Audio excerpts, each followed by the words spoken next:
Hi viewers, feeling very happy. ఎందుకంటే ఒకప్పుడు జగన్మోహన్ రెడ్డి ఢిల్లీకి వెళ్ళాడంటే బొకేలు ఇవ్వటానికి, గిఫ్ట్లు ఇవ్వటానికి, సార్ మేడం అంటే చేతులు కట్టడానికి, మా కేసులు ముందుకెళ్ళకుండా చూడండి, లేదు మా వాడిని అరెస్ట్ చేయకుండా కాపాడండి, ఇటువంటి వాటికి తప్ప రాష్ట్రానికి ఇదిగో ఈ మెయిల్ చేయండి అని అడిగాడంటే నాకు తెలిసి ఏమీ లేదు. బట్ చంద్రబాబు నాయుడు గవర్నమెంట్ వచ్చి 3.5 నెలలు, ఇప్పటికీ కొన్ని వేల కోట్లు కేంద్రం శాంక్షన్ చేసింది.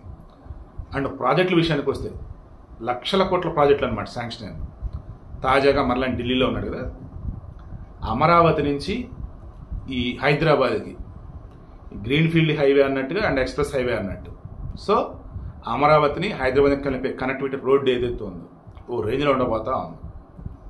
తర్వాత అమరావతి నుంచి రాయలసీమ కనెక్టివిటీ ఏదైతే ఉందో అనంతపురం, హిందూపురం లైక్ అదంతా నియర్ బై బెంగళూరు వెళ్ళే రూట్ అనుకోవచ్చు, అదంతా కనెక్టివిటీ ఓ రేంజ్లో ఉండబోతా ఉంది. ప్రపోజల్ ఆల్మోస్ట్ అన్నీ రెడీ అయింది. తర్వాత అమరావతి చుట్టూ ఔటర్ రింగ్ రోడ్డు, అమరావతి నుంచి విశాఖపట్నం రోడ్డు, అండ్ విశాఖపట్నం నుంచి Amaravati railway line, and Amaravati నుంచి బందరు మచిలీపట్నం పోర్టు వరకు రోడ్డు, అండ్ అటు రేపల్లి నుంచి బాపట్లకి వచ్చేసి రైల్వే లైన్ కనెక్టివిటీ.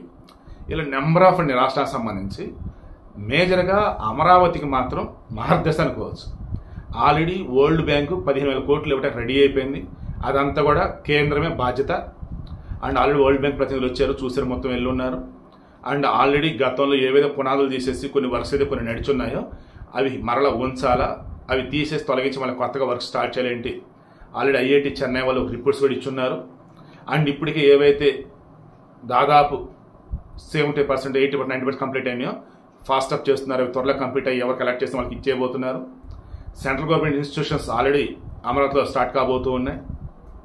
సో బ్రహ్మాండంగా అమరావతి అన్నది వరల్డ్లో one of the best city అనే వేళ ఉండబోతుంది వచ్చే 4-5 సంవత్సరాలు అనిపిస్తుంది. మీన్ వైల్ అమరావతికి సంబంధించి గుడ్ న్యూస్లు ఏమన్నా ఉన్నాయంటే, ఏవైతే గతంలో చంద్రబాబు నాయుడు చేద్దామని అనుకున్నాడు అవన్నీ ఇప్పుడు కరెక్ట్ వేలోకి వచ్చింది. దట్ మీన్స్ గ్రాఫిక్స్ కాదు, జగన్మోహన్ రెడ్డి గ్రాఫిక్స్ అని చెప్పేసి ఉన్న వాటిని కూడా కనిపించకుండా మొత్తం పిచ్చెట్లు పెరిగేలా చేశాడు. జంగిల్ క్లియరెన్స్ చేసి అవి గ్రాఫిక్స్ నిజాలు రా బాబు, చూడండి రా బాబు అని చెప్పి చూపించాడు చంద్రబాబు. అండ్ ఇంకా ఉన్నాయి మేము చేయాల్సింది, అవన్నీ త్వరలో చేసి మీ ముందుంచబోతామని చెప్పేసి ఇదిగో ఈరోజు ఢిల్లీ నుంచి మరీ చెప్పారు. సో నేనైతే ఒక ఆంధ్రుడిగా గర్విస్తూ ఉన్నా, ఒక తెలుగువాడిగా చాలా సంతోషపడుతూ ఉన్నా.